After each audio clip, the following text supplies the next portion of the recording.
Caroline Leavitt stepped onto the set of The Late Show with fire in her eyes and a message to deliver. The lights were bright, the audience was electric, and Colbert wore his trademark smirk. No one knew what was about to unfold in the next few minutes that would leave both the studio and the internet in complete shock. Colbert welcomed her politely but with undertones of sarcasm, already framing the discussion with pointed humor. Karoline responded with confidence, ignoring the bait and holding her composure. She wasn't here to play a game as if she was here to make a statement that couldn't be ignored. The opening questions were standard, but then Stephen pivoted sharply into controversial territory. Karoline raised her eyebrows but didn't flinch. The audience laughed nervously, sensing the tension. What was supposed to be a light late-night exchange was turning into something very real. When Stephen took a jab at her political stances, Karoline responded with a sharp rebuttal. Her voice cut through the laughter like a blade. She accused him of pushing propaganda under the guise of comedy. The audience gasped. Stephen blinked,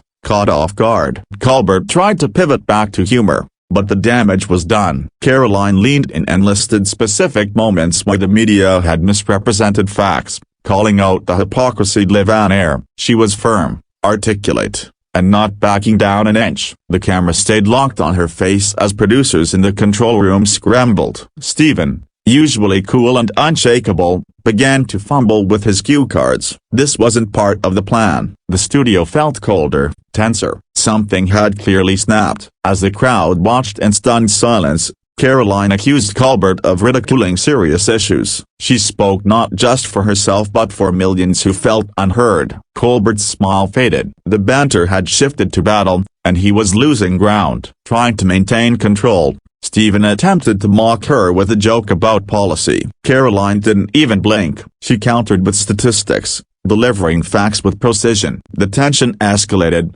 the energy in the room vibrating with unpredictability. By now, the audience was visibly split, some cheering, others booing. Karoline turned to the crowd and addressed them directly, challenging them to question the narratives they're fed. The moment felt less like a talk show and more like a public reckoning. Stephen interjected with a commercial break joke, but no break came. Karoline continued, her voice louder and more passionate. She refused to be silenced, and the cameras kept rolling. The control room had lost control. This was raw, unscripted television. Security started to step forward, uncertain of how far this would go. Karoline, sensing the tension, stood up from her seat. She pointed out the absurdity of being silenced for speaking her mind. The crowd murmured, watching her every move. Colbert asked her to calm down, but Karoline refused to sit. You wanted real talk?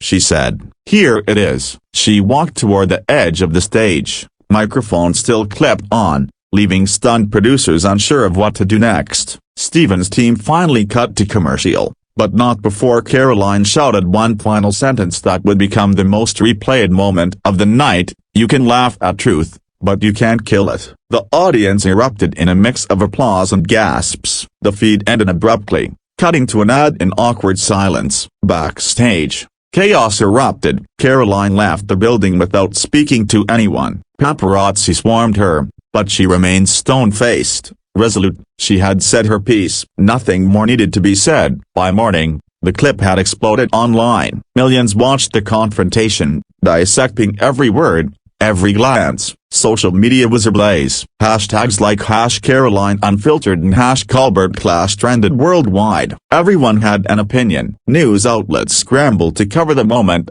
some siding with Colbert, others praising Karoline's courage. It had become a cultural flashpoint overnight. Every major outlet ran headlines about the on-air meltdown. The nation was watching, and reacting. Stephen addressed the controversy in the following night's monologue, brushing it off as a heated discussion. But many felt his tone had changed. The cocky satire was dimmer. He knew this moment had hit deeper than the usual late-night drama. Karoline posted a video on her social media, unapologetic and composed. She thanked those who supported her and called for more public discourse without censorship. The video went viral, cementing her stance as a figure willing to speak the hard truths. Commentators debated the ethics of the encounter. Was it bravery or just theater? Viewers rewatched the clip endlessly, analyzing expressions, tone, body language. The divide between the two camps grew wider. It wasn't just a moment, it had become a movement. Late-night hosts on other networks threw in their takes, some mocking Karoline, others backing her boldness, but no one could deny it.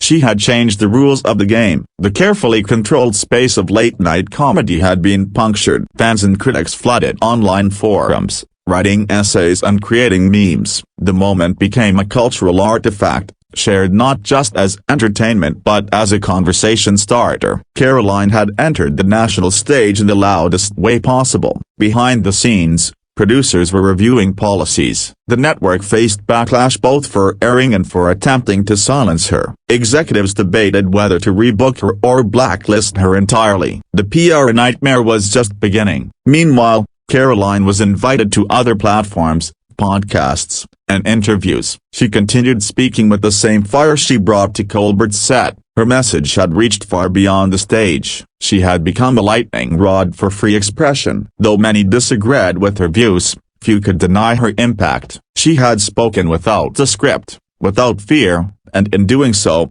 shattered the illusion of civility that often masks late-night interviews. It was raw, jarring, and real. The episode became the most viewed segment in the show's history. Reruns spiked, commentary videos soared, and late-night TV faced a reckoning. Viewers began questioning everything: who really controls the narrative, who decides what's appropriate. Karoline, once a niche political figure, was now a household name. Her speech had ignited both admiration and rage. But most of all, it had sparked conversation, and for her, that was enough. She had cracked open a platform many thought impenetrable. Colbert's ratings dipped slightly, then rose. Controversy fuels attention, after all. But the way he engaged with guests changed. There was a new caution in his questions, a hesitation that hadn't existed before. The show had been changed forever. Karoline remained unfazed by critics. She released a statement reinforcing her values and encouraging others to speak up. Whether you agreed with her or not, one thing was clear: she had left an undeniable mark on the culture. Months later,